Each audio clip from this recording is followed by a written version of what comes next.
já estamos de volta com o programa Manhã da Piedade, aqui pela sua TV Horizonte, emissora da nossa rede Catedral de Comunicação Católica. E hoje, gente, é véspera do Dia de Finados, que é celebrado, na Igreja Católica amanhã, dia 2 de novembro. E é um dia em que rezamos, de uma certa forma, agradecendo a Deus, por todos aqueles que já faleceram. E também rezamos, claro, pedindo forças, para nós que ficamos por aqui. E a vida é o dom mais lindo e precioso que temos, não é verdade, gente? Nós o recebemos diretamente de Deus. Então, todos nós temos um tempo por aqui e depois vamos passar pela morte.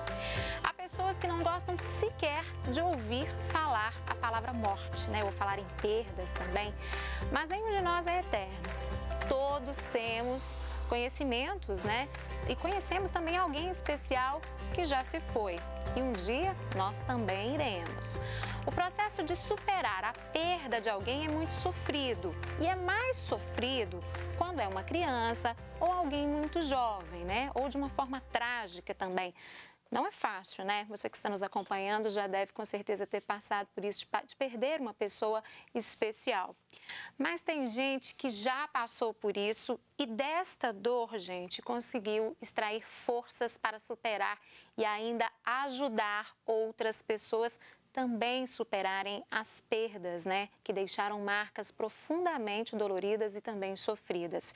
E hoje, no nosso quadro E Deus Viu que Tudo Era Bom, nós vamos conhecer a Gláucia Tavares. Ela é fundadora da rede API, Apoio a Perdas Irreparáveis. Então, vamos conversar com ela. Bem-vinda, Gláucia, ao nosso programa. Obrigada por aceitar o nosso convite. É um prazer estar aqui, compartilhar com vocês. Pois é, Gláucia, eu queria primeiro que você explicasse para os nossos telespectadores como que surgiu essa rede. O que incentivou você a criar esta rede?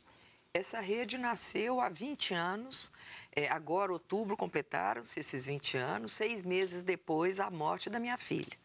Uma jovem de 18 anos, e o grande motor que em outubro surgiu a mim, era exatamente, a minha pergunta era, como que passa Natal sem filho?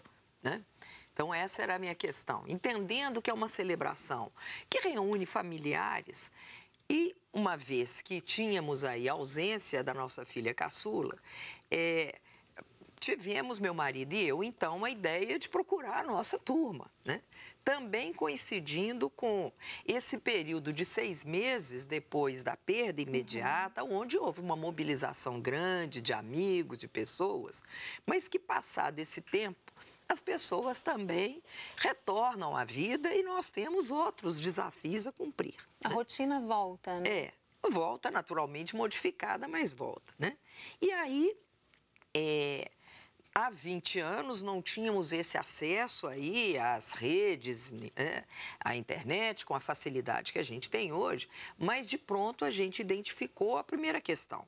Não existe um vocábulo em língua alguma que caracteriza a perda de filhos. Fica-se viúvo, fica-se órfão.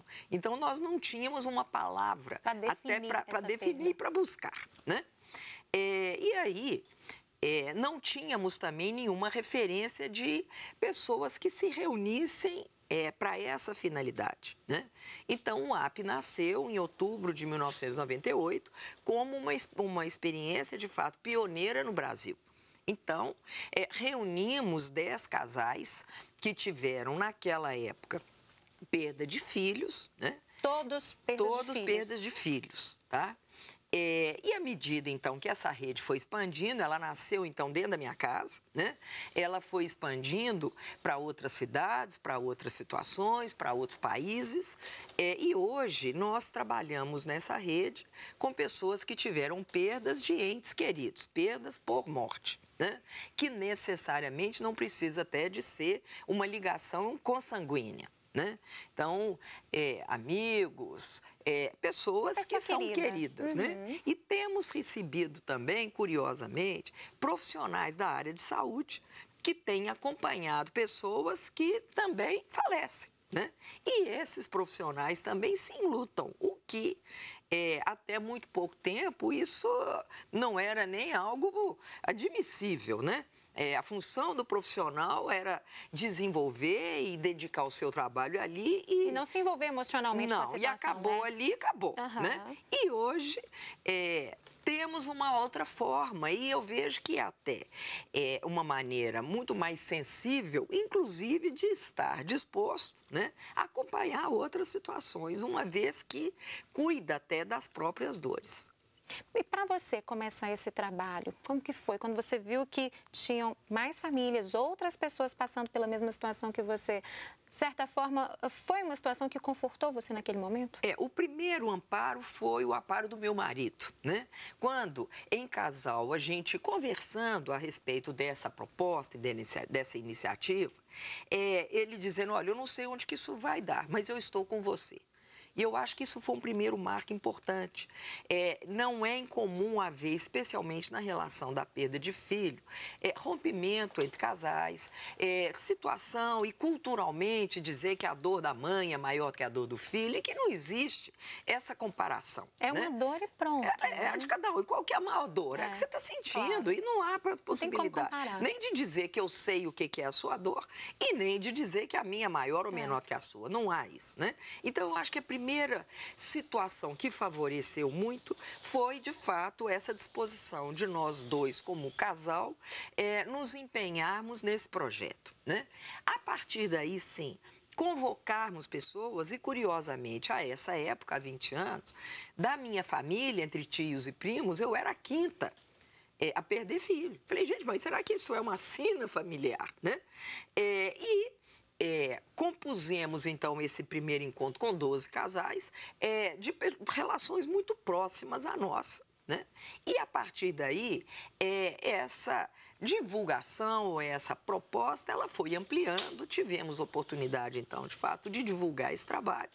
E essa rede, então, hoje, tornou-se uma rede, a rede de apoio a perdas irreparáveis, que ela tem hoje uma cobertura de aproximadamente 7.400 famílias. É muito grande, né? E para as pessoas que estão em casa entenderem melhor o trabalho de vocês, quais são as atividades que vocês realizam nessa rede? Então, nós temos encontros mensais em várias cidades de Minas e em outros estados do Brasil, né? Reuniões também que acontecem em Nova York e em Miami. Então, isso expandiu, e especialmente trabalhando nos Estados Unidos, com brasileiros que estão lá em condições muitas vezes irregulares e têm perdas no Brasil e não podem vir, né? Nós temos o nosso site que oferece todas essas informações das cidades e das unidades que estão hoje ativas, acolhendo essas pessoas. Né? Tem que fazer um cadastro lá no site de vocês? Essas pessoas, elas se manifestam, é um trabalho voluntário. Sim. Né?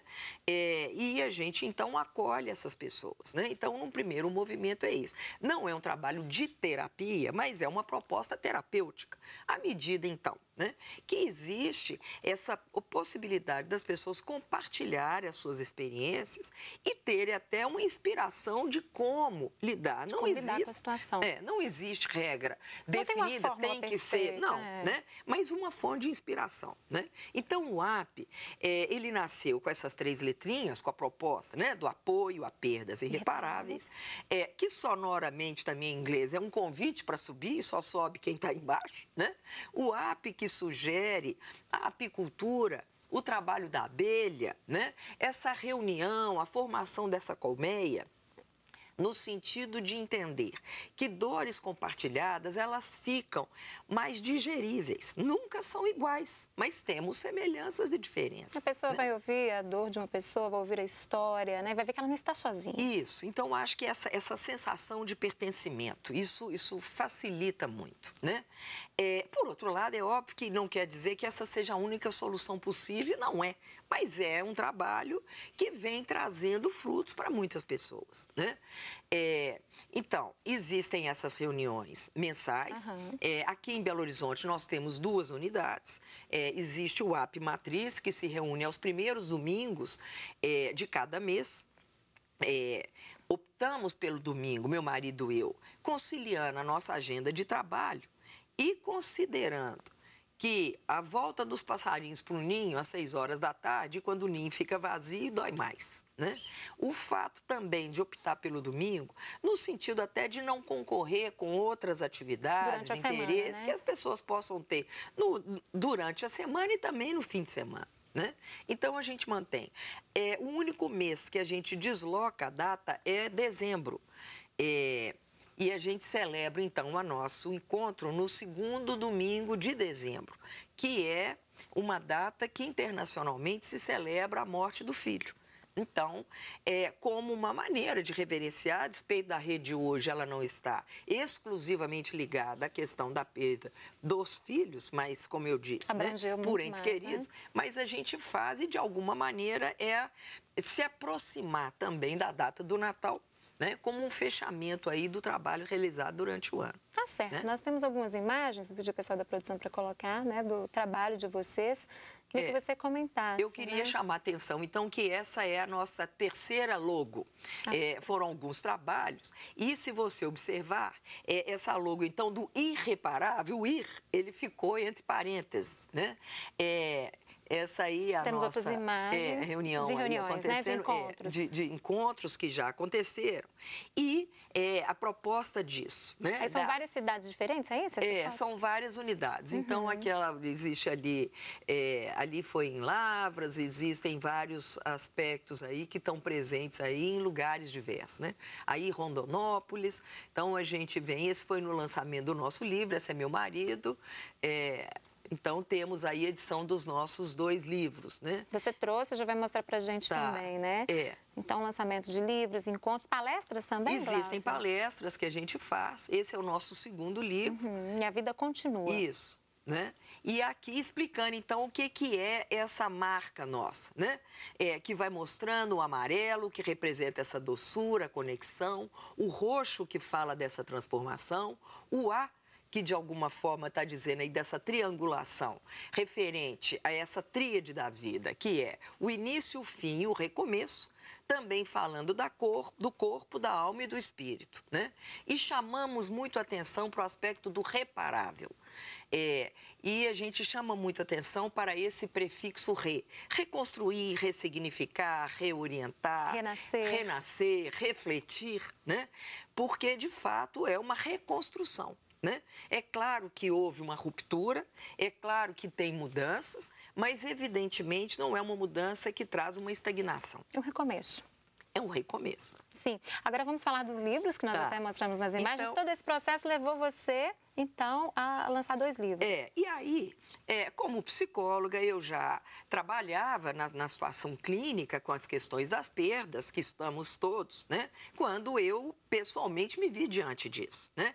Então, esse livro, ele foi escrito em 2001, no ano que seria a formatura do curso de jornalismo da minha filha que faleceu.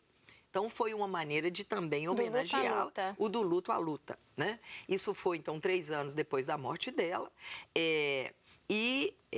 Fizemos, então, o lançamento do livro no dia da colação de grau, como uma forma também de homenagear os colegas que estavam ali, que a gente, pelo fato de ser na universidade, que eu também, como psicóloga, trabalhava no curso de psicologia e o curso de comunicação, né, da Universidade FUMEC, ali, nós tivemos essa proximidade, né?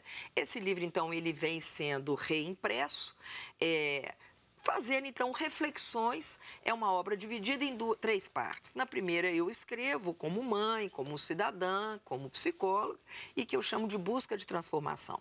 Na segunda, eu convidei pessoas próximas que refletissem sobre perdas e ganhos na vida, não necessariamente só sobre perdas por morte, perdas afetivas, perdas financeiras, perdas por mutilação, perdas por idealização, perdas diversas. E a terceira parte do livro, já pessoas do AP, prestando homenagens e depoimentos aos seus entes queridos. Dia a dia, né? É uma leitura que ela não é necessariamente linear. Ela pode ser lida de acordo com as sessões que interessam. Sim, nós temos também A Vida Continua, Isso, né? E aí, esse foi 2001 e esse aqui, 15 anos depois, em 2016. Há 2 anos. nós lançamos esse livro, e aí, com algumas modificações. Então, na primeira parte do livro, eu escrevo com meu marido. Então, foi uma forma de nós uma homenagem também? Né, e de alguma maneira também celebrarmos aí o nosso tempo de namoro, né, que meu marido e eu fazemos aí, somos casados naturalmente, mas eu gosto muito do enamorar. E o ter escrito foi uma forma da gente também se reorganizar como casal. E aí a gente chama de ser aprendiz, ser infeliz ou ser aprendiz. Na segunda parte do livro, convidamos pessoas, profissionais que refletissem sobre a questão das perdas, os lutos, e chamamos então de refletir e compreender. E na terceira parte também, homenagens, convidamos algumas pessoas que escreveram 15 anos antes, que refletissem. A nossa rede, a esse momento, ela já tinha se expandido. Muitas pessoas, então, que compõem as várias unidades do AP, que também compartilhassem as suas experiências. Então, mantém também essa mesma organização de existir 3 partes e não necessariamente sendo uma leitura linear. Tá certo. Tá bom? Bom, estamos chegando, nosso tempo já está esgotado, né? Mas para finalizar rapidinho, gostaria que você deixasse uma mensagem, amanhã é dia de finados, para aquelas pessoas que estão em casa e às vezes estão passando por um momento difícil de perda de um ente querido que, né, às vezes está recente. Tá. Eu gostaria de dizer isso, olha, dói sim, mas dói porque foi bom. Então, ao lado da dor da perda, que a gente também abra um espaço para ter gratidão desse convívio. É óbvio que um convívio agradável, uma situação gostosa, a gente não quer que termine, mas essa é uma condição da vida, né? Então, que a gente acolha a dor, mas também dê espaço para gratidão. E lembrar que o que vai além da morte é a disposição da gente, sim, preservar a memória e essa conexão espiritual. Tá certo. Glaucia, muito obrigada por ter vindo. Que Deus ilumine, né, continue abençoando o seu trabalho aí com essas pessoas que precisam tanto de apoio e de força. Amém. Muito obrigada. Pois é, então nós vamos agora a um rápido intervalo, tá? E nós voltamos já já, daqui a pouquinho tem muito mais para você aqui no Manhã da Piedade. Não saia daí.